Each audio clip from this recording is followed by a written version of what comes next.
So, good morning.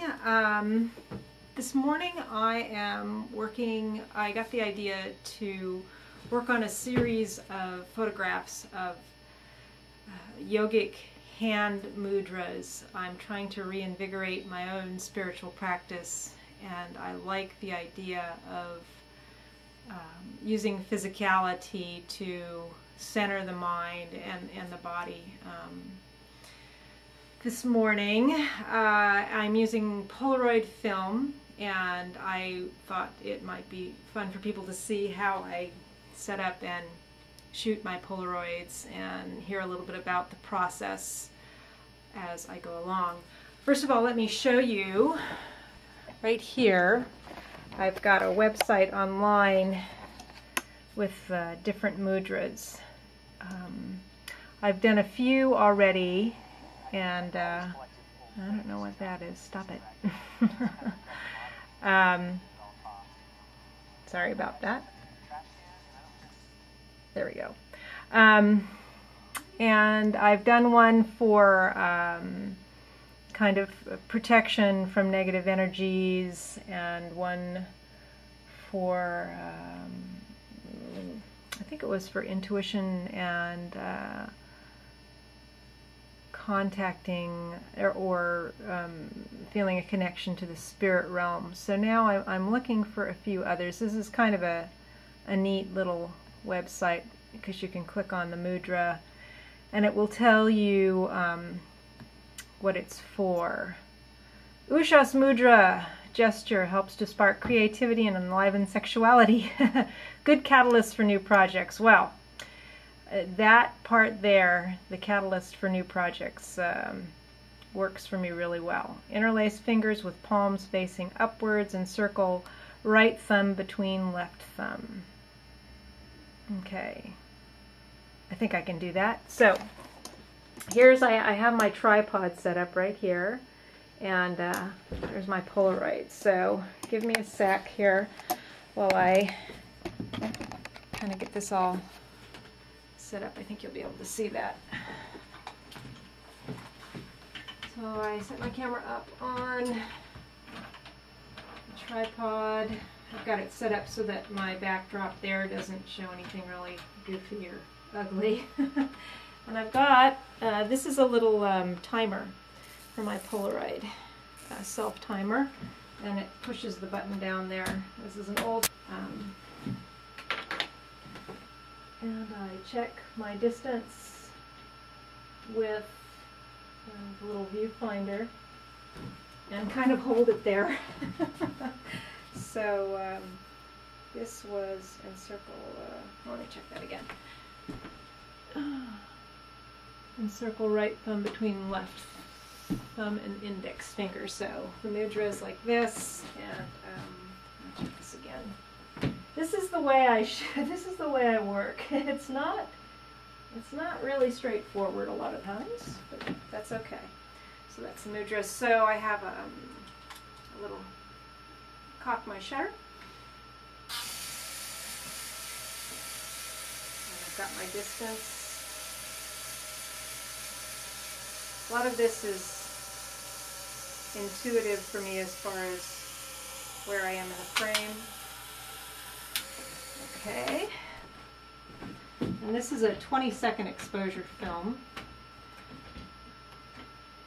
This particular Polaroid, well, it's actually not Polaroid, since Polaroid's not making film anymore. It's a Fuji film.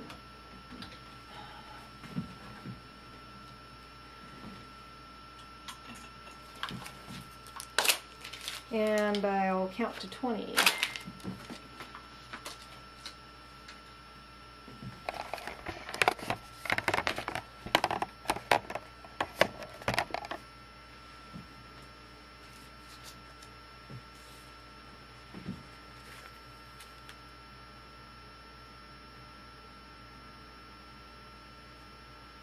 And then peel off my picture.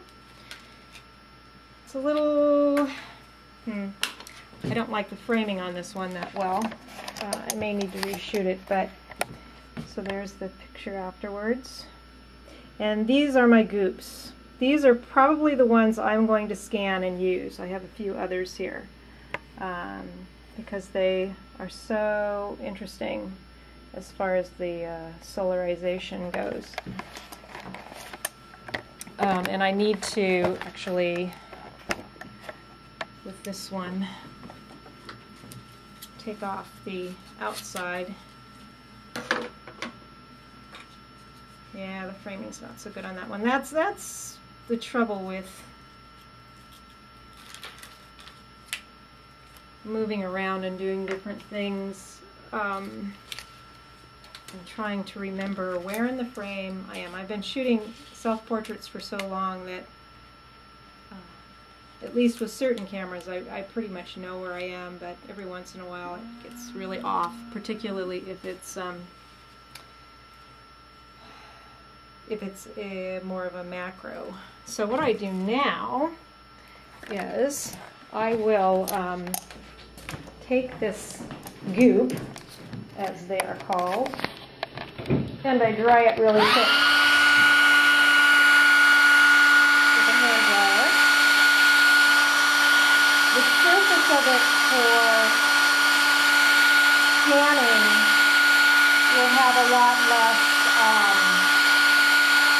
imperfections in it. At least that's the way it's worked for me. If I dry it with a hair dryer, you can let these dry on their own, but the surface gets kind of muddled up a bit.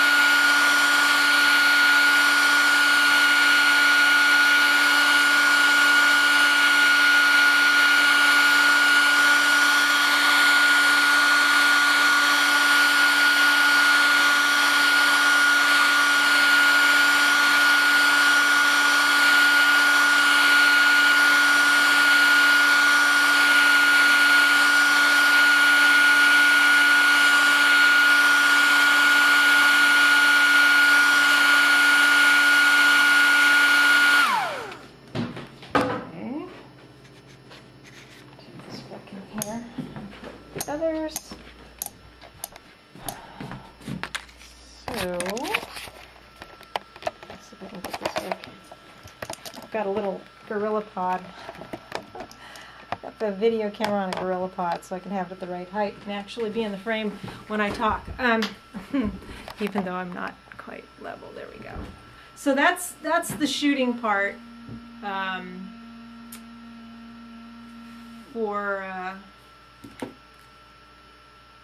for these.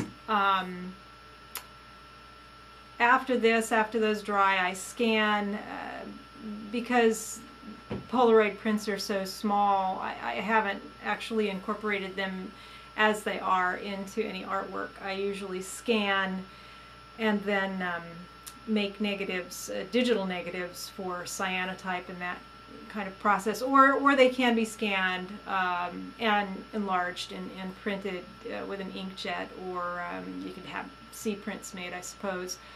But that's it for this part of the process. I may make another video showing the scanning part, but that gets kind of boring. But I thought it would be interesting for whoever was interested to see how I go about doing some of these